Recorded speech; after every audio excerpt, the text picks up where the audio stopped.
Bon, on va faire un sommaire très rapide de l'émission. Bienvenue à tous qui nous rejoignez. On va parler crypto-monnaie aujourd'hui. On va parler de plusieurs choses. On va parler de Ripple, un nouveau rebondissement. Il devait y avoir quelque chose qui devait arriver le 30 novembre, qui n'a pas arrivé le 30 novembre. Pourquoi c'est pas arrivé le 30 novembre? Qu'est-ce qui se passe chez Ripple? XRP va disparaître? Oh mon dieu! Suivez la news. Ensuite, on a Elon Musk qui fait encore une sortie sur notre cher SBF.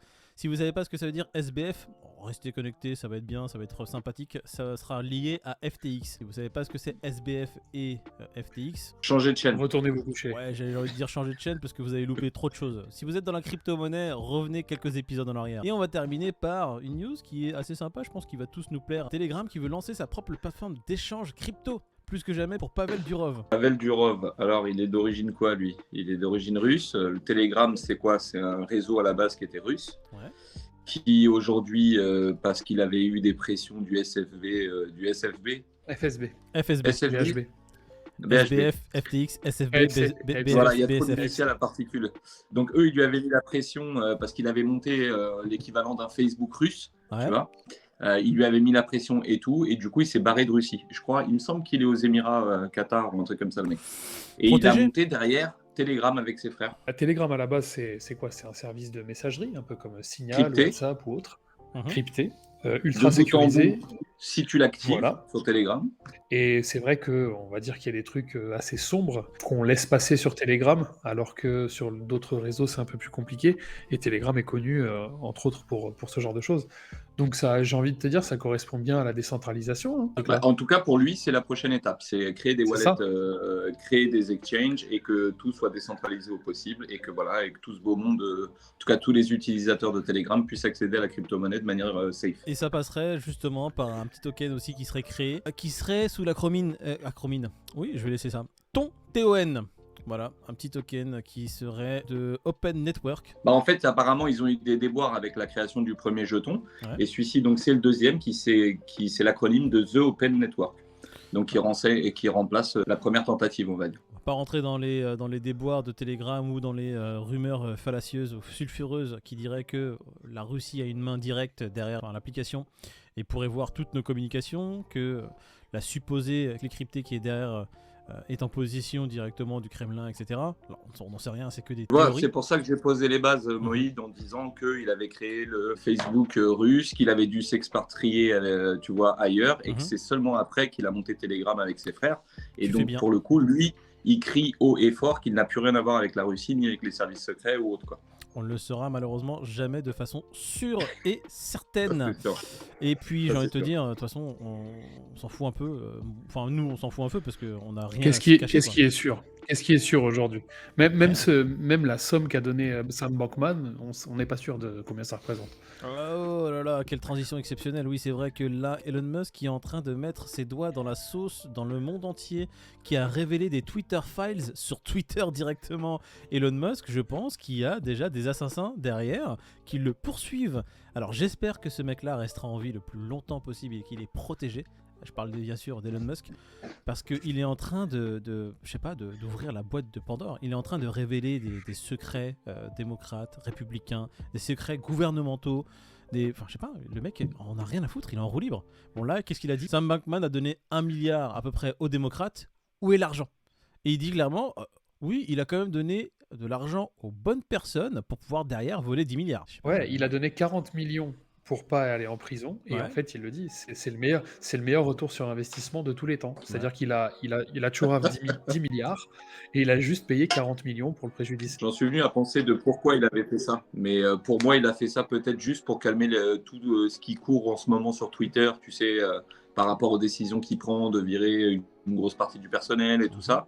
Et je me suis dit que quelque part, c'était une manière de noyer le poisson sur autre chose que de parler de ce sujet. Il y a de ça, mais il veut surtout mettre en avant le fait qu'il veut une liberté d'expression totale, il veut qu'il n'y ait rien qui soit censuré ou caché. Après, il le dit clairement, tout le monde est en train de dire que Twitter est en train de mourir. Il dit, les gros, les serveurs de Twitter, ils ont jamais aussi tourné qu'aujourd'hui. On a viré 75% du personnel.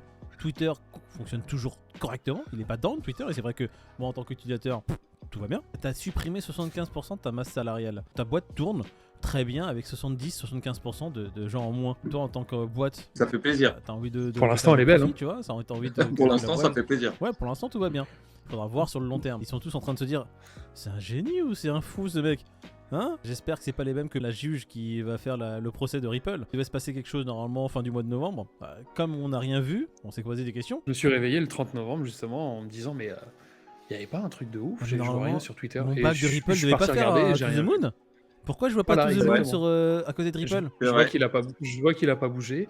Donc en gros, les deux parties ont jusqu'au 5 décembre pour soumettre les réponses aux requêtes de procédure accélérée, tu vois. Mhm. Mais en fait, la grande décision, le grand final, ce sera le 9 janvier 2023. Ah, c'est Ah, on a la à date, suivre. 9 janvier. Restez bien connectés dans vos chaumières parce que là, on verra ce qui va se passer au niveau de Ripple. On a voilà les files qui devaient être, qui sont scellés actuellement, qui devaient normalement revenir entre les mains d'une ou des autres parties. Pour l'instant, elle ne se prononce pas. Elle laisse, comme a dit David, jusqu'au 9 janvier. Là où je suis optimiste pour XRP, Ouais. c'est que la SEC a vraiment tenté d'empêcher la remise de tous ces documents pendant des mois et des mois, Mhm. mais elle n'a pas réussi. Et je pense qu'elle serre les fesses, la SEC. Elle va peut-être sortir un truc Pour de l'instant, derrière les elle est en fagots, train de mais réussir parce que la juge ne s'est toujours pas prononcée dessus. Donc on ne sait pas si elle va réussir. C'est ça le truc. C'est que Ouais. là, c'est là le C'est ça. suspense. C'est C'est ça. là tout l'engouement de l'affaire. Est-ce que le 9 janvier. c'est ça. Hmm.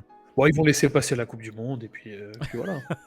Après, on verra. Comme le dit la news, pour l'instant, le XRP est à. Ouais, bon, quand l'article a été écrit, 39 centimes $. Là, actuellement, il est à combien? On va regarder les prix directement. Bon, on a Bitcoin Allez. 17 084 $, un ETH à 1275 et XRP 39 centimes toujours. Ouais, il a pas bougé. Le mec fait du surplace depuis 2017. Voilà. On va jouer au jeu, la roulette. Sachez que ceux qui nous suivent aujourd'hui, on a un jeu du Fear and Greed. Alors, on va exceptionnellement accepter des candidatures sur cette vidéo-là. Un seul à gagner. Il faut deviner le Fear and Greed de dimanche prochain. De dimanche, durant notre prochain live qui va arriver. Donc, si vous dites en commentaire, vous commentez le Fear and Greed de dimanche prochain. Et si vous êtes tiré au sol, vous gagnez un seul. Il faudra être connecté, bien évidemment, sur notre live de 18h dimanche prochain. Si vous êtes tiré au sol, vous gagnez un sort. Si vous voulez être tiré au sol, et bah mettez le Fear and Greed de dimanche prochain en commentaire sous cette vidéo et participez peut-être pour gagner des cryptos. Il est à 28. 28. Il est parti l'autre con, putain, reviens. Putain, il y a pardon. Amazon et tout, le Fear and Greed.